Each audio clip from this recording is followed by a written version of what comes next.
Well, hello, my Freedom Seed lovers. Today we're going to be going over painting your gun because so many people are against it online and I like to piss people off. So number one, sandpaper. I use P150 sandpaper to scratch up the surface to allow the paint to adhere to. It does help, it'll last longer. Two, you want to use some rubbing alcohol or some brake cleaner. Wipe it down, get the residue and oils off the gun. That'll help as well. And mine is disassembled because I am changing out some parts on it.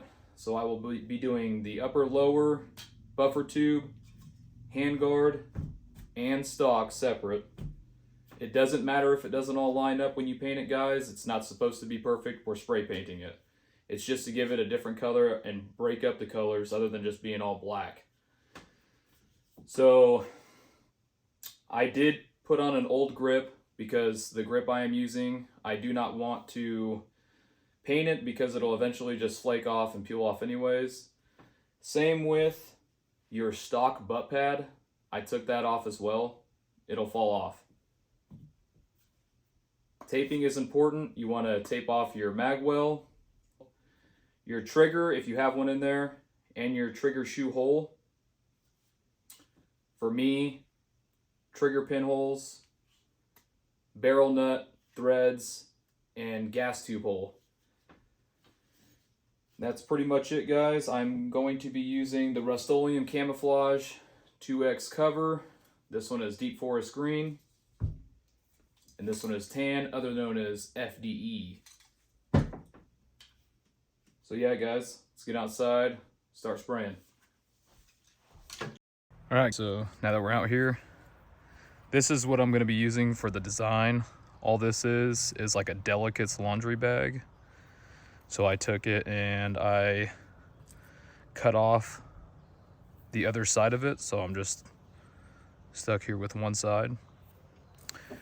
And then your gloves, you're going to want some gloves so you don't get paint all over your hands. If that doesn't bug you, then don't use them. Some type of clips will help.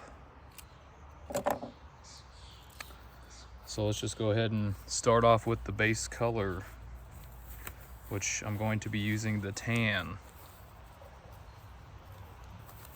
FDE. All right, make sure you guys shake up the cans really well. That is very important, especially because they've probably been sitting on a shelf. All right, so we're just gonna start off with the base coat. Again, tan.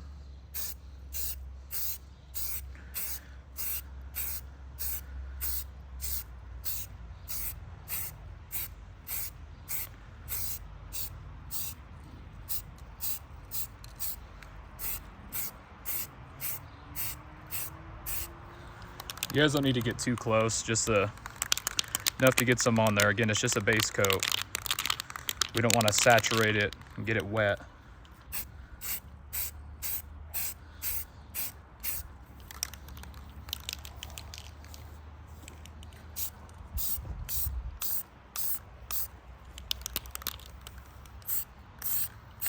Make sure you guys get your Picatinny rail really good.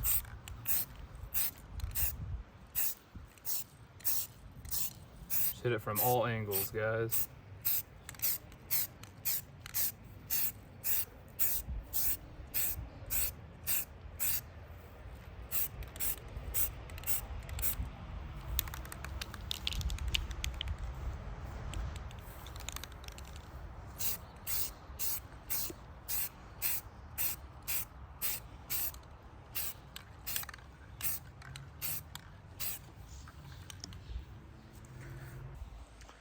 Alrighty guys, it's been 15 minutes. We're gonna go ahead and flip it over and do the other side. Make sure you guys shake your cans well and make sure you guys are in a well ventilated area. I'm doing mine outside, so I do not have a mask on. If you guys are in a garage or small enclosure, whatever it may be, put a mask on. Protect your lungs. Alrighty. Again guys, light coat. Light and even coat. I'm about 9 inches away right now. And it is slightly breezy outside. I've been waiting for a nice day to do this, but oh well. Make sure you get all the little cracks.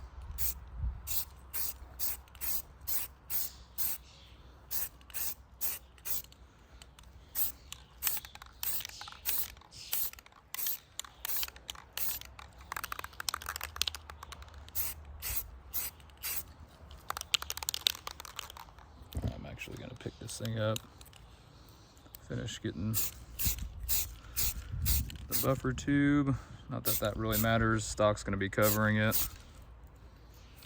Get the parts that I cannot angle while it's on the table.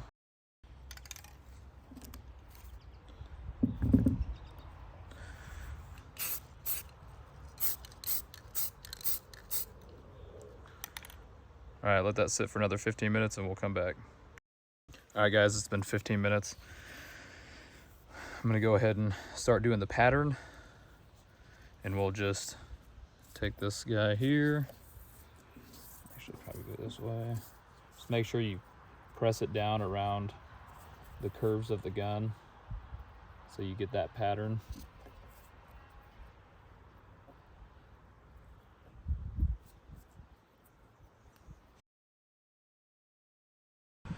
If you guys mess up in certain spots, or you put too much, like I did in some spots, I put too much of the green, just go back over it, hit it with tan. We're just blending two colors. It does not have to be perfect. So like up in here where there's really no pattern, I could just take this, lay that down because there's too much green, and then take the tan, just run it over.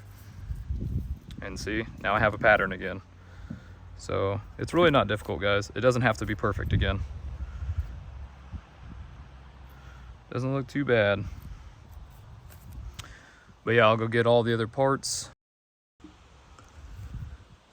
All right, guys, now for the handguard. So I'm just gonna do this one with the green, just so it's not solid FDE. And this is where the clips will come in hand to help keep it tight against your rail. Just take the clips, pull it tight.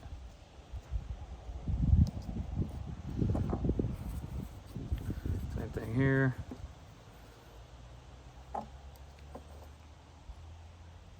And pull it tight.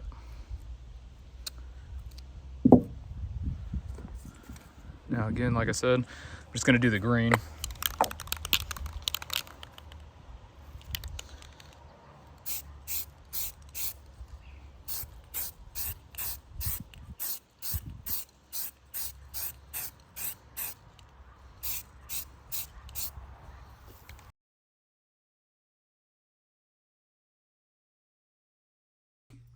All right, welcome back to the Freedoms Tabletop. We are done. I got it assembled. Just got to throw the trigger back in. But as far as that, it came out pretty good. Simple, easy, nothing too fancy, but it's better than one shade. And better than being all black. Match your environment.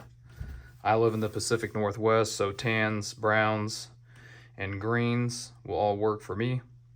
I just went with green and tan, and I think it went together pretty well. So hopefully this helped you guys.